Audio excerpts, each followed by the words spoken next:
بڑے دلائل تھے فرعون کے پاس, ایسی باتیں کرتا تھا اپنی, جب ان کا اجلاس ہوتا تھا نا اسمبلی میں,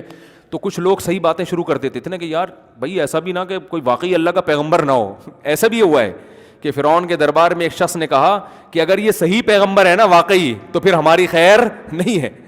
ایسی بھی اسمبلی میں ہر طرح کی باتیں ہوتی تھیں ان کی. فرعون نے جواب میں کیا کہا, ما اریکم الا ما ارى وما اهدیکم الا سبیل الرشاد. جب فرعون کی اسمبلی میں ایک شخص نے یہ بات کی نا, جو بعد میں جو مومن ہو گیا تھا اصل میں, لیکن ایمان چھپایا ہوا تھا اس نے, تو اس نے جب یہ کہا نا کہ بھائی دیکھو یہ سچی مچی کا پیغمبر بھی تو ہو سکتا ہے اور یہ واقعی اللہ کا نمائندہ بھی تو ہو سکتا ہے, اگر یہ جو کچھ کہہ رہا ہے یہ وہ صحیح ہے تو تم پہ وہی عذاب آئے گا جو قوم عاد اور قوم سمود پہ آیا تھا. تو فرعون نے جواب میں کیا کہا, یہ فرعون اس کو اپنا ہی آدمی سمجھتا تھا کہ بھئی ٹھیک ہے مشورے کی حد تک آپ کی بات بہت بہترین ہے, لیکن آگے کہتا ہے ما اریکم الا ما ارى, میں تمہیں وہی بتاؤں گا جو میری کھوپڑی میں آ رہا ہے,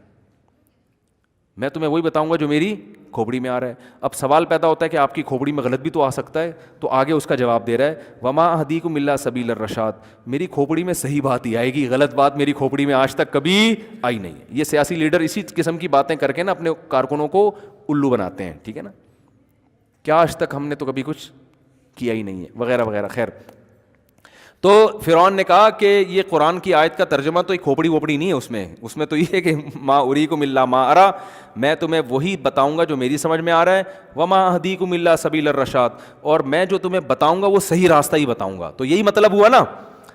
کہ میں تمہیں وہ بتاؤں گا جو میری کھوپڑی میں آ رہا ہے, اور تمہیں اگر خیال ہو کہ میری کھوپڑی میں غلط بھی چیز بھی آ سکتی ہے تو یہ میں آپ کو کلیئر کر دوں کہ میری کھوپڑی میں کبھی غلط بات نہیں آئی, ہمیشہ میری کھوپڑی صحیح ہی سوچتی ہے. ایسی ایسی باتیں کر کے پوری اسمبلی کو کیا کر دیا,